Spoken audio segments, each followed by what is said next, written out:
History is a set of lies agreed upon. Napoleon ने यह बात बोली थी। इसी प्रकार का कोट देखो नेहरू का भी है। देखो आज जो हम इतिहास पढ़ते हैं ना, हमारी हिस्ट्री की बुक्स हैं, बिपिन चंद्रा की, रामचंद्र गुहा की, कोई जरूरी नहीं वो बिल्कुल एक्यूरेट या फिर ट्रूथफुल कंटेंट है उन बुक्स में। ऐसा भी तो हो सकता है कि उन बुक्स में एक नरेटिव है जो प्रेजेंट किया गया उन लोगों के द्वारा जो उस समय सत्ता में थे और उसे मान लिया गया बाकी सभी लोगों के द्वारा। ऐसे ही तो इतिहास बनता है। मैं आपको ना कुछ डायमेंशंस देता हूं इस कोट के। जैसे देखो, इतिहास कौन लिखवाता है? इतिहास वही पर्सन लिखवाता है जो जीतता है। तो इतिहास में ना हमेशा हमें विनर पर्सपेक्टिव देखने को मिलता है। जैसे आजादी हमें मिल गई, उसके बाद सत्ता में आई कांग्रेस, सत्ता में आए नेहरू, तो उनके पर्सपेक्टिव की छाप आपको देखने को मिलेगी हिस्ट्री में। अगर कोई और सत्ता में आता, मान लीजिए सुभाष चंद्र बोस सत्ता में आ जाते, तो फिर देखो उनके पर्सपेक्टिव से हम इतिहास पढ़ते, उनको ज्यादा इंपॉर्टेंस मिलती, उनकी सोच को ज्यादा इंपॉर्टेंस मिलती, बाकियों के बारे में हम उतना नहीं जानते।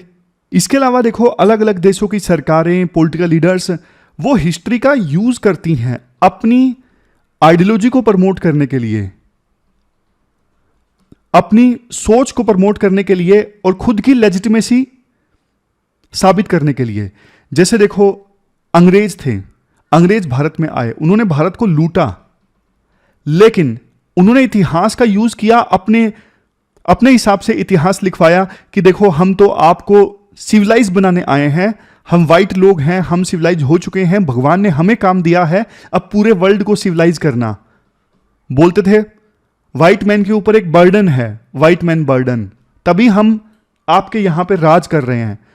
तो मतलब क्या है, जो पॉलिटिकल प्रोपेगेंडा फैलाया जाता है। जैसे देखो यूएसए और सोवियत यूनियन के बीच में कोल्ड वार हुआ था, तो कोल्ड वार के दौरान ना जिस प्रकार की बुक्स छपी यूएसए में, वो कम्युनिज्म को गाली देती थी। वहां पे रशिया में, यानी उस समय के यूएसएसआर में जो बुक्स छपी, जो इतिहास पढ़ाया जाता था, वो कैपिटलिज्म को और लिबरलिज्म को, इनको गाली देता था। आप दूर क्यों जाते हो, पाकिस्तान का एग्जाम्पल ले लीजिए। पाकिस्तान में जो इतिहास पढ़ाया जाता है उसमें देखो जो मुगल सल्तनत थी उनकी तारीफ होती है, गजनी वगैरह आए, उनको भी ज्यादा क्रिटिसाइज नहीं किया जाता है, समझे, अपने फायदे के लिए, ताकि वो दिखा सके, मुस्लिम आइडेंटिटी साबित कर सके अपनी। और ना इतिहास इस प्रकार से लिखा जाता है, जो माइनॉरिटी वॉइसेस है ना उनको तो दबाई दिया जाता है, उनको कभी भी इतिहास में प्रॉपर जगह नहीं दी जाती। और इतिहास इस प्रकार से लिखा जाता है किसी भी देश की ना ग्लोरी साबित की जा सके कि देखो हम जीते, हमने बढ़िया किया। आमतौर पे ऐसा होता नहीं है। जैसे पाकिस्तान युद्ध हारा 99 का, उससे पहले भी 71 का, लेकिन पाकिस्तान ना 99 और 71 के युद्धों को ना अलग ढंग से इंटरप्रेट करके बताता है और इनमें भी खुद की ग्लोरी साबित करने की कोशिश करता है, नेशनलिज्म लाने की कोशिश करता है।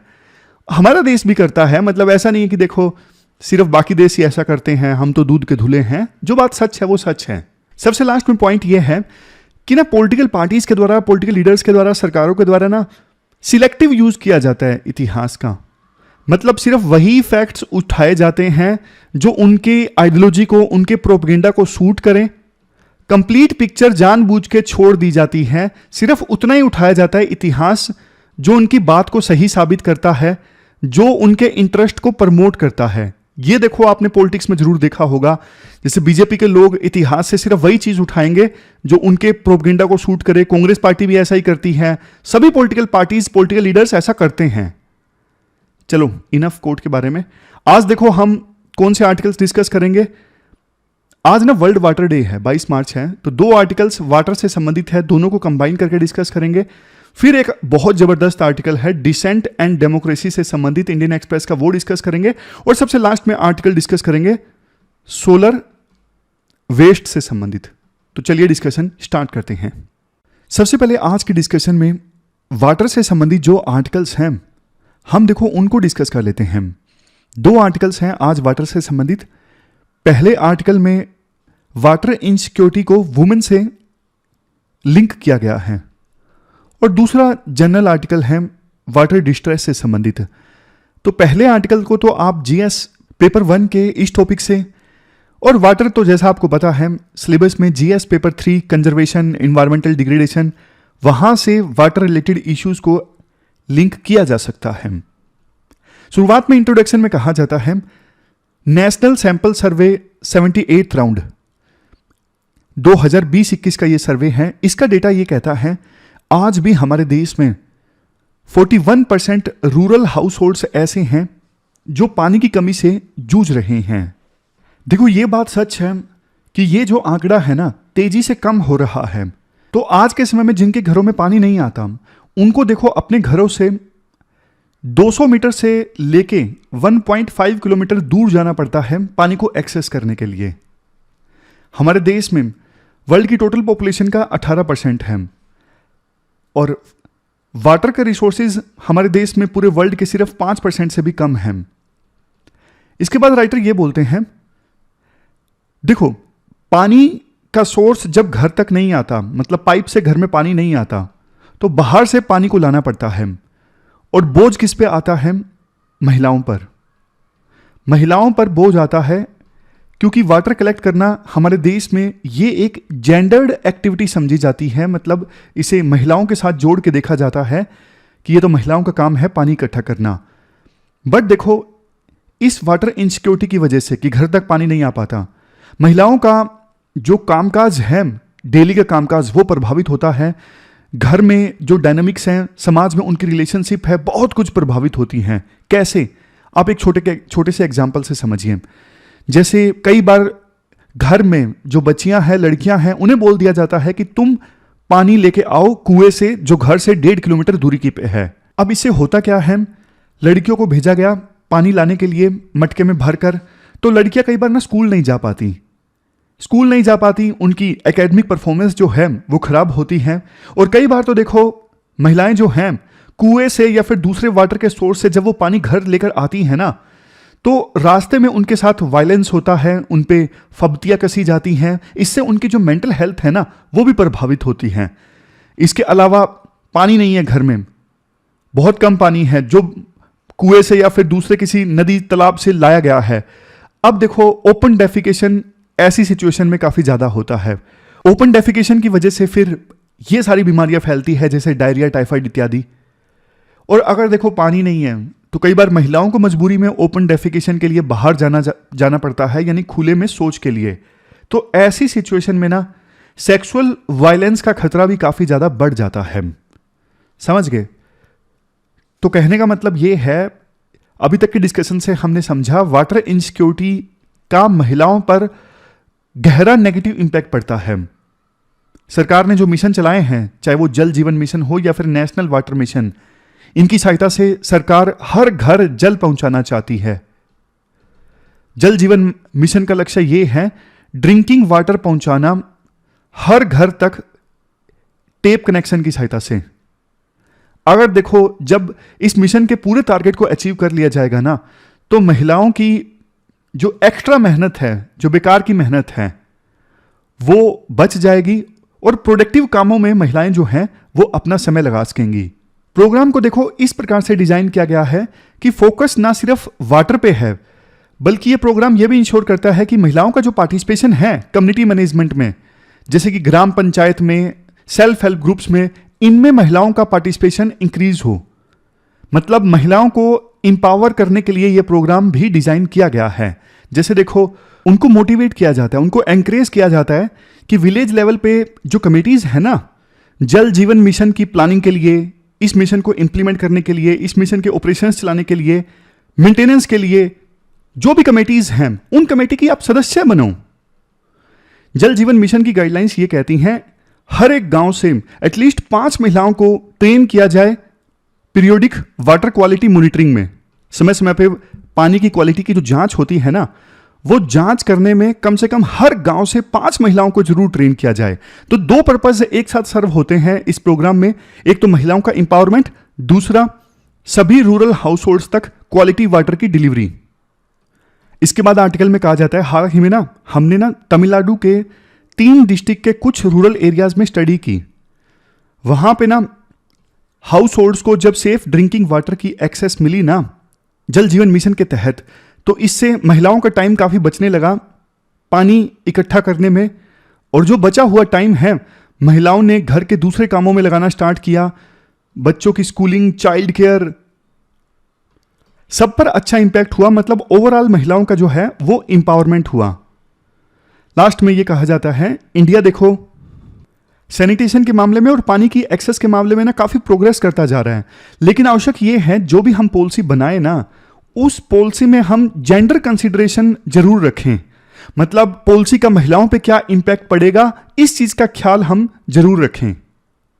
जब हम ये मेजर करते हैं ना कि इतने घरों को पानी की एक्सेस मिली, इतने घरों को क्वालिटी वाटर की एक्सेस मिली, तो हमें यह भी मेजर करने की आवश्यकता है उसकी आउटकम सोशल पर्सपेक्टिव से क्या निकली, सोशो इकोनॉमिक पर्सपेक्टिव से। जैसे देखो ड्रॉप आउट रेट स्कूल्स में कम हुआ लड़कियों का, रूरल महिलाओं में जो खामखा की मेहनत थी वो कम हुई, समझ गए। तो ये सब चीजें भी मेजर की जाएं। तो ये पहला आर्टिकल था। अब देखो वाटर से ही संबंधित दूसरा जनरल आर्टिकल देख लेते हैं।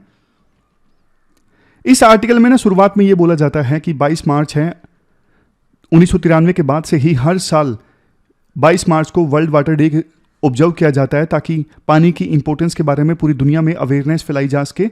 हर साल कुछ ना कुछ नई थीम होती है। इस बार की थीम है वाटर फॉर पीस।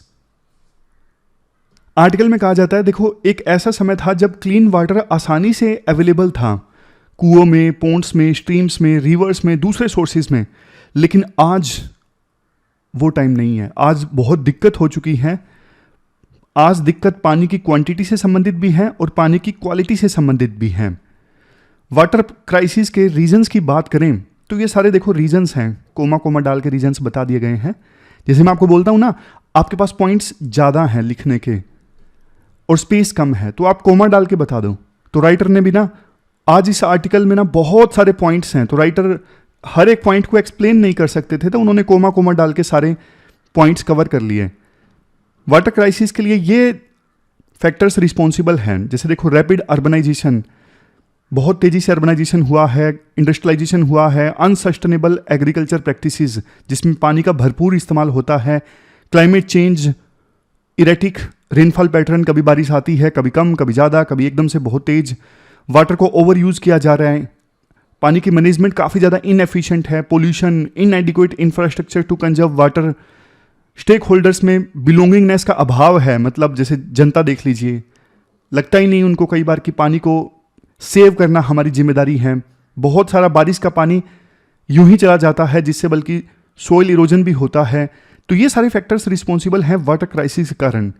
और वाटर की कमी से होता क्या है, इकोसिस्टम बहुत पुअरली परफॉर्म करता है, फूड सिक्योरिटी खतरे में। पानी तो देखो जीने के लिए भी चाहिए, पानी के बिना तो जीवन ही नहीं है। अल्टीमेटली देखो पानी की वजह से लड़ाइयाँ होती हैं, इंसान इंसान के बीच, स्टेट स्टेट के बीच, देश देश के बीच। इसके बाद देखो वर्ल्ड रिसोर्स इंस्टीट्यूट के द्वारा ये कहा जाता है 17 देश आज के समय में वर्ल्ड में ऐसे हैं जो एक्सट्रीम हाई लेवल के वाटर क्राइसिस, वाटर स्ट्रेस से जूझ रहे हैं। इंडिया भी देखो वैसे यूं कहें तो एक्सेप्शन नहीं है। वाटर की अवेलेबिलिटी इंडिया में लगातार कम होती जा रही है। 72% वाटर को विड्रॉ किया जाता है एग्रीकल्चर के लिए, 16% हाउस होल्ड यूज के लिए और 12% इंडस्ट्रीज के लिए। ऑलमोस्ट हर स्टेट में, हर सिटी में ग्राउंड वाटर टेबल जो है वो डिप्लीट होता जा रहा है। पहले जो नदियां सदाबहार हुआ करती थी, पूरा साल बहा करती थी, आज के समय में इनमें से बहुत सी नदियां तो सूख चुकी हैं और बहुत साल के कुछ ही महीनों तक बहती हैं। चाहे देखो सरफेस वाटर हो या फिर ग्राउंड वाटर हो, मैनेजमेंट ठीक से नहीं होता, ये एक मेजर कंसर्न है। इंडिया में जो रेनफेड रीजन्स हैं, मतलब वो रीजन्स जो देखो पानी के लिए मेनली बारिश पे ही डिपेंडेंट हैं, ये देखो टोटल लैंड एरिया का 48% है।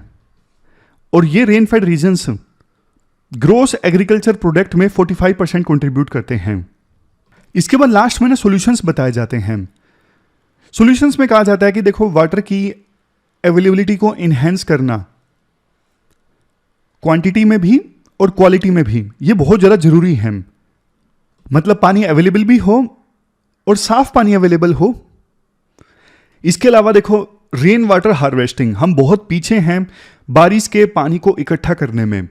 हमें इंतजार नहीं करना चाहिए कि जबरदस्त वाटर क्राइसिस को हम फेस करें तब जाके हम रेन वाटर की हार्वेस्टिंग स्टार्ट करें।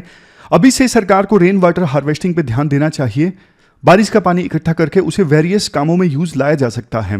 गवर्नमेंट का जोर है अभी पर ड्रॉप मोर क्रॉप पे, गांव का पानी गांव में, खेत का पानी खेत में। ये सरकार के जो प्रोग्राम्स है ना, वैसे तो देखो वाटर कंजर्वेशन से संबंधित हैं, लेकिन क्या रिजल्ट निकला अभी तक, कितना पानी सेव हुआ, डेटा सरकार को पब्लिक में रखना चाहिए ताकि प्रोग्राम को और ज़्यादा इफेक्टिव बनाया जा सके। हमारे देश में जो पोन्ड्स, वाटर बॉडीज अब ड्राई हो चुके हैं, उनको रिवाइव करने के लिए प्रोटोकॉल बनाना चाहिए, पॉलिसी बनानी चाहिए बढ़िया सी। कुछ एडिशनल स्टेप्स लास्ट में राइटर बताती हैं, जैसे ग्राउंड वाटर टेबल को लगातार मॉनिटर किया जाए, सरकार करती है। Next, ground water, river, water bodies, यहां पर पानी की जो क्वालिटी है ना, उसे फिर से ठीक किया जाए। पानी की क्वालिटी को कैसे ठीक किया जा सकता है? जैसे देखो इंडस्ट्रीज का हार्मफुल पानी मिल जाता है इन वाटर बॉडीज में, उसे रोका जाए। कई बार देखते हैं हम सीवरेज का पानी फ्रेश वाटर रिसोर्सेज में मिल जाता है, उसे रोका जाए। वाटर यूज के लिए प्राइसिंग होनी चाहिए। फ्री चीज की कदर नहीं होती आमतौर पे जनता को, वेस्टेज काफी ज्यादा होता है। Next, having a circular water economy, पानी को वेस्ट करने के बजाय पानी को यूज किया जाए। सर्कुलर इकोनॉमी में क्या होता है, रीयूज और रीसाइकल पे ज्यादा फोकस होता है। नेक्स्ट, सिंचाई के लिए पानी का जो इस्तेमाल किया जाता है ना, बिल्कुल एफिशिएंट इरिगेशन टेक्निक्स का इस्तेमाल किया जाए, जैसे micro irrigation, precise irrigation, drip irrigation, sprinkler irrigation, ये सारी जो बढ़िया वाली इरिगेशन की टेक्निक्स है ना, इनका इस्तेमाल किया जाए। इंटीग्रेटेड वाटर रिसोर्स मैनेजमेंट होना चाहिए। इसका मतलब ये है पानी को देखो अलग अलग पर्पजेस के लिए यूज किया जाता है, अलग अलग सोर्सेज हैं पानी के, सबको ना होलिस्टिक पिक्चर के साथ में मैनेज किया जाए।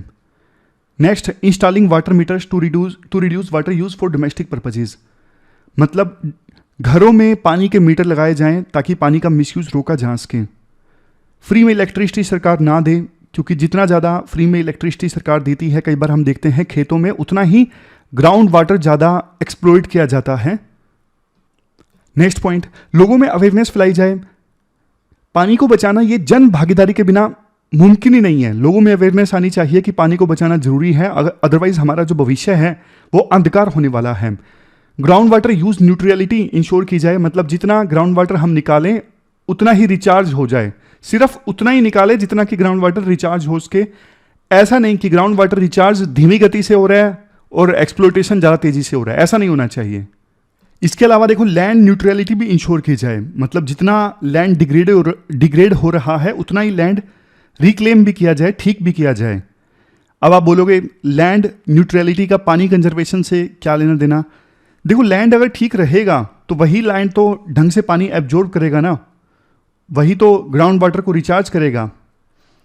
पानी की जो रिक्वायरमेंट है क्रॉप्स के लिए उसको एफिशिएंटली यूज़ किया जाए, जैसे क्रॉप पैटर्न ठीक किया जाए। पंजाब में जैसे देखो पल्सिस को ज़्यादा उगाया जाए तो बढ़िया है, वहाँ पे पैडी की खेती होती है, पानी का बहुत वेस्टेज होता है, तो इस चीज़ को ठीक किया जाए। नेक्स्ट है optical crop plan having integrated farming system models. इसका मतलब देखो ये है फार्मिंग से संबंधित जो अलग अलग एक्टिविटीज़ है ना, जैसे एक तो देखो सीधा सीधा क्रॉप्स उगाना है, पशुपालन है, लाइव स्टॉक है, फिशेस को पालना है, इन सबको कंबाइन किया जाए ताकि रिसोर्सेज को एफिशिएंटली यूज़ किया जा सके। और क्लाइमेट चेंज हो रहा है, इससे पहले से रिजिलियंस डेवलप की जा सके ताकि पहले से निपटा जा सके। पता है अब तो देखो बारिश ऐसे ही आएगी, बारिश काफ़ी इरेगुलर आएगी, तो जितना हम पहले से तैयारी करें ना उतना ही ज़्यादा अच्छा है। फिर देखो रिसर्च होनी चाहिए बढ़िया सी ताकि नई नई टेक्नोलॉजीज डेवलप की जा सके वाटर को कंजर्व करने के लिए, और जो समुद्र का पानी है उसे डीसैलिनाइज करने के लिए, या फिर ऐसे सीड्स डेवलप करने के लिए जिनको कम पानी की आवश्यकता है। हर मामले में रिसर्च होना चाहिए। इसके लिए इंडस्ट्री, एकेडमिया, साइंटिस्ट सबके बीच में कोलैबोरेशन होना चाहिए। लास्ट में राइटर बोलते हैं इन सभी सॉल्यूशंस की सहायता से इंडिया जो है पानी के मामले में वाटर सिक्योर बन सकता है और वर्ल्ड भी ज़्यादा पीसफुल हो सकता है, इंडिया भी ज़्यादा पीसफुल हो सकता है अगर पानी को सेव करने के लिए ये सारे सॉल्यूशंस अपनाए जाते हैं। तो ये पूरा आर्टिकल हमने डिस्कस किया। अब चलते हैं आगे। इसके बाद नेक्स्ट आर्टिकल देखो, काफी ज्यादा इंपॉर्टेंट है, डेमोक्रेसी एंड डिसेंट से संबंधित। डिसेंट का क्या मतलब होता है बताइए आप में से कोई? डिसेंट का मतलब होता है डिसएग्रीमेंट या फिर डिफरेंस ऑफ ओपिनियन। मतलब मैं कुछ बोल रहा हूं और आप मेरी ओपिनियन से इत्तेफाक नहीं रखते, आपकी जो ओपिनियन है किसी इशू पे मेरे से अलग है, तो वो है आपकी डिसेंट, वो है आपका डिसएग्रीमेंट मेरे ओपिनियन से, आपकी ओपिनियन मेरे ओपिनियन से अलग है। तो ये मतलब होता है डिसेंट का कि अलग ओपिनियन होना या फिर पॉपुलर ओपिनियन से डिसएग्रीमेंट। देखो एक चीज मैं आपको बताता हूं, आज के समय में जो मॉडर्न डेमोक्रेसी है ना, जैसे लोग अपनी सरकार चुनते हैं, इस मॉडर्न डेमोक्रेसी का ओरिजिन एथेंस को माना जाता है। एथेंस एक सिटी स्टेट हुआ करता था पहले ग्रीस में।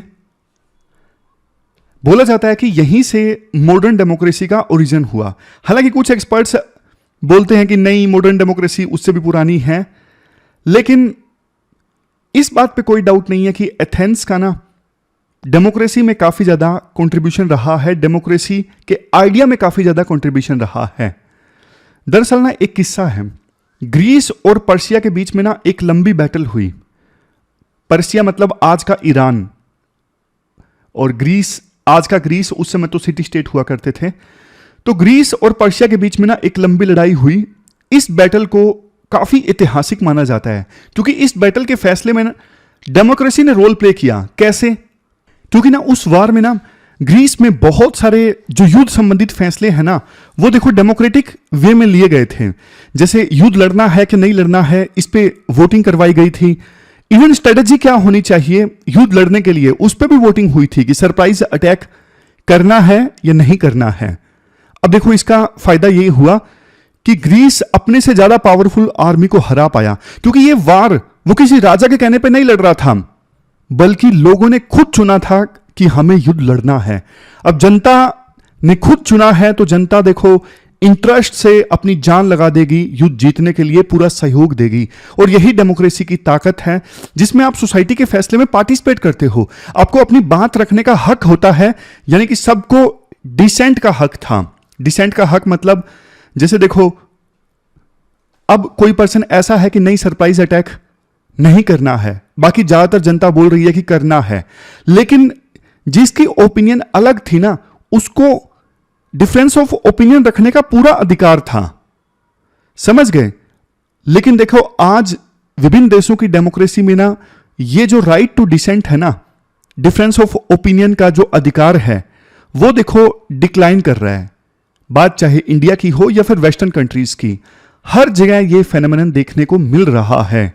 अभी हाल ही में ना सुप्रीम कोर्ट का एक बहुत इंपॉर्टेंट जजमेंट आया, इसे मीडिया ने ज्यादा तवज्जो नहीं दी।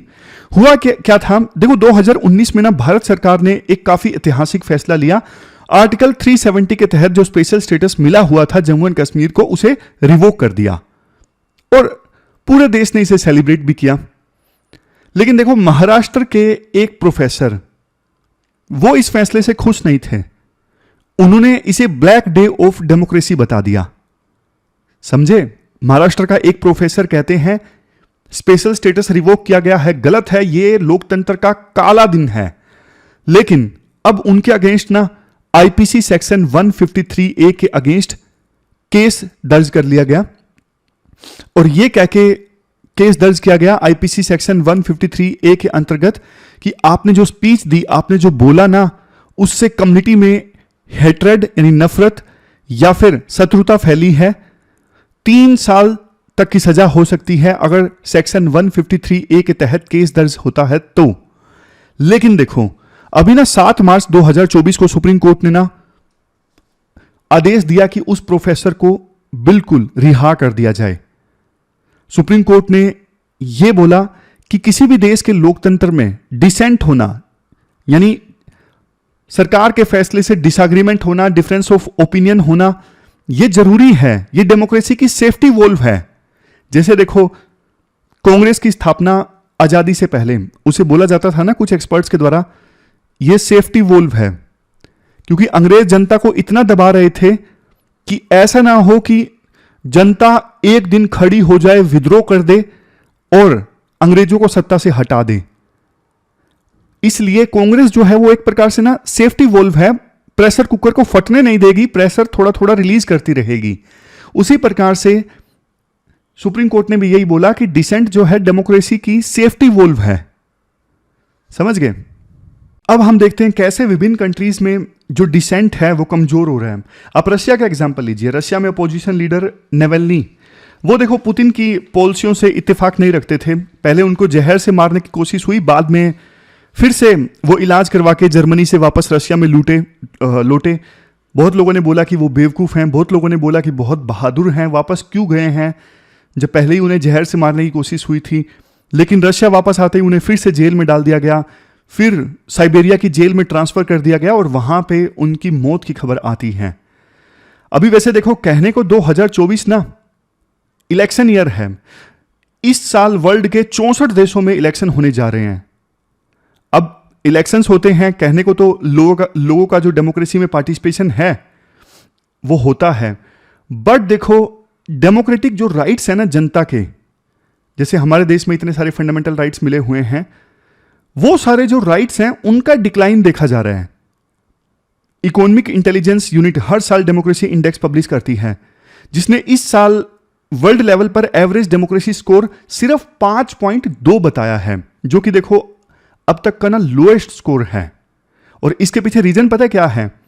सिटीजन्स को जो अधिकार मिले हैं उनका हनन, सिविल लिबर्टीज का डिक्लाइन देखा जा रहा है, यह रीजन है। जबकि देखो एक चीज मैं आपको बताता हूं, अलग अलग जो फिलोसफर्स हैं उनका व्यू आप देखिए।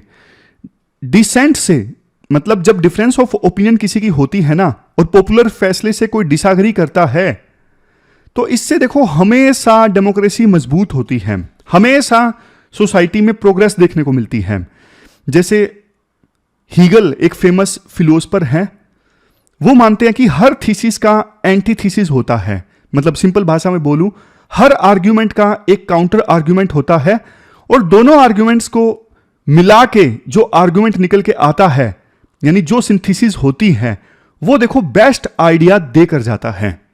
आर्ग्यूमेंट काउंटर आर्ग्यूमेंट दोनों टकराते हैं, जो आइडिया निकल के आता है वो बेस्ट आइडिया होता है। जैसे देखो एग्जाम्पल के तौर पे सोसाइटी में ना पहले फ्यूडलिज्म हुआ करता था। फ्यूडलिज्म मतलब जैसे लॉर्ड्स हुआ करते थे जिनके पास जमीनें हुआ करती थी, सब से उन जमीनों पे काम किया करते थे। बाद में देखो कैपिटलिज्म आया, फ्री मार्केट पे फोकस होने लगा, लेकिन कैपिटलिज्म से भी इनइक्वालिटीज बहुत ज्यादा बढ़ गई। फिर उसके बाद सोशलिज्म आया, सोशलिज्म के भी नुकसान सामने आए। आज के समय में विभिन्न देशों ने ना वेलफेयर इकोनॉमी का कंसेप्ट अपनाया हुआ है। अब बिगिनर्स जो हैं शायद उनको ये चीजें थोड़ी कम समझ में आए। पहले फ्यूडलिज्म, फिर कैपिटलिज्म, फिर आया सोशलिज्म, फिर आया वेलफेयर इकोनॉमिक्स का कंसेप्ट। आज के देश में विभिन्न देश वेलफेयर पे फोकस करते हैं। ये सब तभी पॉसिबल हुआ ना क्योंकि डिसेंट था डेमोक्रेसी में, तभी तो अलग अलग आइडियाज जो है वो इमर्ज होके आए। इवन जेएस मिल ये भी फेमस फिलोसफर हैं, पॉलिटिकल स्कॉलर हैं। इन्होंने एक बात बोली थी, अगर देखो कोई पागल है ना, उसे भी बोलने की पूरी इजाजत दी जाए, क्योंकि ना हम सबका एक ही मकसद है कि सच बाहर लाया जाए।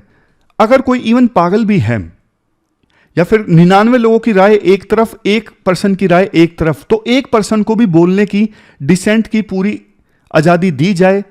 क्योंकि देखो जब वो बोलेगा ना 1%, चाहे वो पागल है या फिर उसकी ओपिनियन अलग है, तो या तो देखो वो खुद ही समझ जाएगा कि मैं जो बोल रहा हूं वो सही नहीं है, या फिर हो सकता है कि उसकी बात में सच हो तो 99 लोग समझ जाएंगे।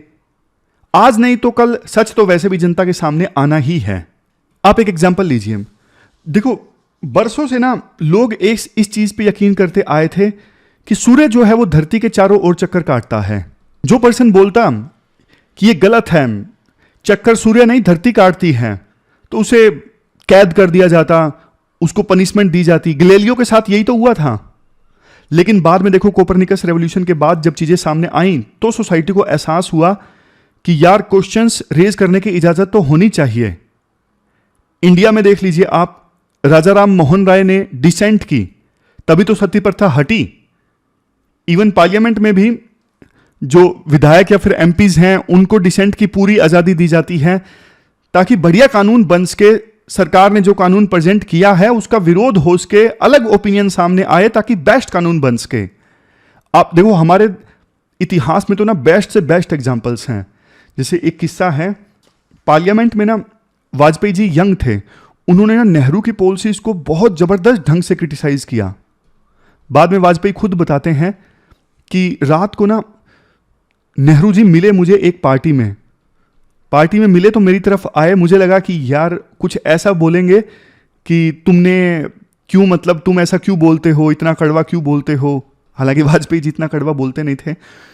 तो ना नेहरू ने ये बोला वाजपेयी जी को कि आज तुमने पार्लियामेंट में ना जबरदस्त स्पीच दी भाई। तो ये एक एग्जाम्पल है, ऐसे अनेकों एग्जाम्पल्स हैं कि पास्ट में हमारे जो लीडर्स थे कितने डिसेंट को एक्सेप्ट करते थे। लेकिन क्वेश्चन ये उठता है कि आज के समय में ना विभिन्न देशों की डेमोक्रेसीज में डिसेंट क्यों खत्म हो रही है। देखो इसका एक रीजन है कि विभिन्न देशों में ना नेशनलिज्म और पॉपुलिज्म की एक लहर चल रही है जिसमें डिसेंट को अपोज किया जाता है। समझ गए? इसको सिर्फ देखो इंडिया के कंटेक्स्ट में मत देखिए, आप ओवरऑल वर्ल्ड में नेशनलिज्म और पॉपुलिज्म की एक लहर चल रही है जिसमें डिसेंट का स्कोप थोड़ा कम हो जाता है। सोशल मीडिया और नई एज टेक्नोलॉजी जो आई है इससे मिस इन्फॉर्मेशन फैलने का स्कोप काफ़ी ज़्यादा बढ़ जाता है।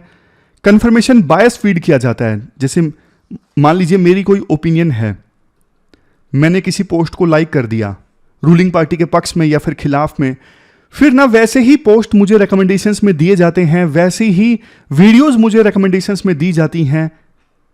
तो ये सब चीज़ें आज के समय में ज़्यादा होती हैं जिससे देखो डिसेंट ओपिनियन को रिजेक्ट कर दिया जाता है। गवर्नमेंट अपने टेन्योर को बचाने के लिए यानी अपनी कार्यकाल को बचाने के लिए डिसेंट के अगेंस्ट जबरदस्त कार्रवाई करती है ताकि सरकार के अगेंस्ट नाराजगी फैलने से रोका जा सके, सरकार के अगेंस्ट माहौल बनने से रोका जा सके। मतलब विभिन्न देशों की सरकारें माहौल बनने ही नहीं देती, उन्हें लगता है कि नाराजगी फैलेगी हमारी ओपिनियन के अगेंस्ट तो फिर अगले इलेक्शन में हम जीत नहीं पाएंगे, हमारे खिलाफ प्रोटेस्ट होना स्टार्ट हो जाएगा। तो इस डर से डिसेंट को दबा देती है सरकार उसी समय। और एक देखो विभिन्न देशों की सोसाइटीज भी ना पोलराइज होती जा रही हैं अलग अलग आइडेंटिटी के आधार पे, जैसे कास्ट है, धर्म है, रेस है, एथनिक ग्रुप है। इन आइडेंटिटीज के आधार पे ना सोसाइटीज पोलराइज हो रही हैं। तो अगर कोई पर्सन ओपिनियन रखता है ना जो पॉपुलर ओपिनियन से अगेंस्ट हैं तो उसके खिलाफ वायलेंस भी होता है कई बारी। तो इस वजह से लोग कतराने लगते हैं अपनी राय रखने से।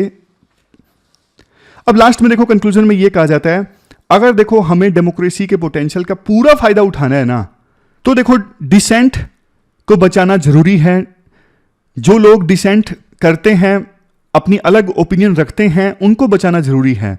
देश के हर नागरिक के पास में संविधान का दिया हुआ राइट टू डिसेंट है। कौन से आर्टिकल में आता है? Article 19 section 1 clause A. अब देखो जुडिशरी की भी जिम्मेदारी बनती है कि वो भी डिसेंट को प्रोटेक्ट करे और एग्जीक्यूटिव के सामने घुटने ना टेके। डिसेंट की इंपॉर्टेंस को वोल्टायर के एक कोट से परफेक्टली समझा जा सकता है। कोट है, I may not agree what you say but I will defend to the death your right to say it. मतलब आपने जो बोला, हो सकता है कि मैं आपकी राय से इत्तेफाक नहीं रखता, लेकिन मैं मरते दम तक आपके बोलने के अधिकार की जरूर सुरक्षा करूंगा, उसे जरूर डिफेंड करूंगा। तो ये पूरा आर्टिकल हमने डिस्कस किया डेमोक्रेसी एंड डिसेंट से संबंधित। इसके बाद देखो लास्ट में एक छोटा सा आर्टिकल है, इंडिया ना 2030 आते आते 600 किलो टन का सोलर वेस्ट जनरेट करेगा। आप जीएस पेपर 3 के इन दोनों टॉपिक से आर्टिकल को रिलेट कर सकते हो। सोलर वेस्ट क्या है? देखो सोलर मॉड्यूल्स मैन्युफैक्चर करते हैं तो बहुत सारा कचरा बच जाता है या फिर बहुत सारे सोलर मॉड्यूल्स रिजेक्ट भी हो जाते हैं।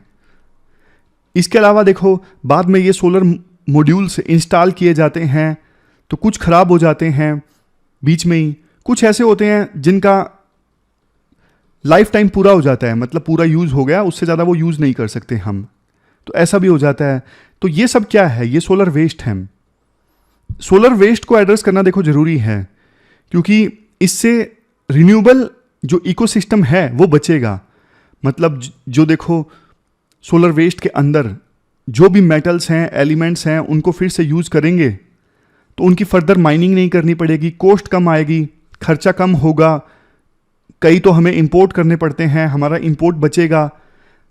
अगर देखो इस कचरे को फिर से रिसाइकल किया जाएगा, रीयूज़ किया जाएगा तो नई ग्रीन जॉब्स जनरेट होंगी, मिनरल सिक्योरिटी आएगी जैसे मैंने आपको बताया। दोबारा से माइनिंग कम करनी पड़ेगी, विदेशों से कम परचेज करना पड़ेगा। और देखो, ये जो सोलर वेस्ट को यूज़ करना है ना, इसको यूज़ करेंगे तो रिसर्च होगी, नई नई इनोवेशन निकल के आएगी। इससे क्या होगा, अगर सोलर वेस्ट को अच्छे से यूज़ करते हैं, रिसाइकिल करते हैं, तो आने वाली जनरेशन्स के लिए हम रिसोर्सेज को बचा रहे हैं। कुल मिला के इससे रिसोर्स एफिशिएंसी आएगी। चैलेंजेस क्या क्या हैं सोलर वेस्ट को एड्रेस करने में? इनिशियल कॉस्ट काफ़ी हाई है, इंफ्रास्ट्रक्चर नहीं है बिल्कुल भी रिसाइकलिंग वाला, लिमिटेड रिसाइकलिंग का इंफ्रास्ट्रक्चर है, और सोलर पैनल्स का जो लाइफ स्पैन है काफ़ी छोटा होता है। मतलब रिसाइकलिंग में उतना फ़ायदा नहीं होगा क्योंकि लाइफ स्पैन इनका बहुत छोटा होता है, बहुत कम समय के लिए यूज़ किया जा सकता है सोलर पैनल्स को। और ना रिसाइकलिंग करते वक्त पोल्यूशन भी हो सकता है क्योंकि टॉक्सिक केमिकल्स जो हैं वो इन्वायरमेंट में रिलीज हो जाते हैं। तो ये सारे चैलेंजेस हैं।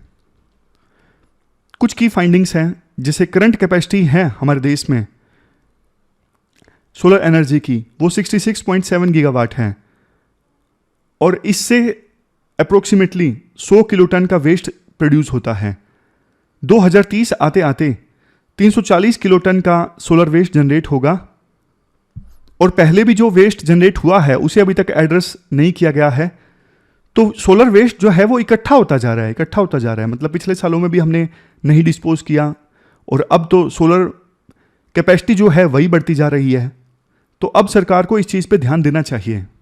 हमारे देश में ना 67% जो सोलर वेस्ट है ना वो तो 5 राज्यों में सीमित है, राजस्थान, गुजरात, कर्नाटक, तमिलनाडु, आंध्र प्रदेश। और जो डिस्कार्डेड सोलर मॉड्यूल्स होते हैं उनमें कौन कौन से क्रिटिकल मिनरल्स मिल सकते हैं? सिलिकॉन, कॉपर, टेलरियम, कैडमियम, ये सब हमें मिल सकते हैं। लास्ट में रिकमेंडेशंस दी जाती हैं, जैसे देखो डेटाबेस मेंटेन किया जाए सोलर कैपेसिटी का, तभी तो बाद में सोलर वेस्ट की प्रिडिक्शन की जा सकती है, सोलर वेस्ट कितना जनरेट होगा, तभी तो उसको फिर एड्रेस करने के लिए पॉलिसीज बनाई जा सकती हैं।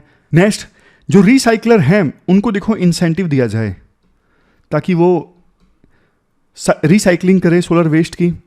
और सरकार को ना कोशिश करनी चाहिए सोलर रिसाइकलिंग की एक मार्केट डेवलप की जाए।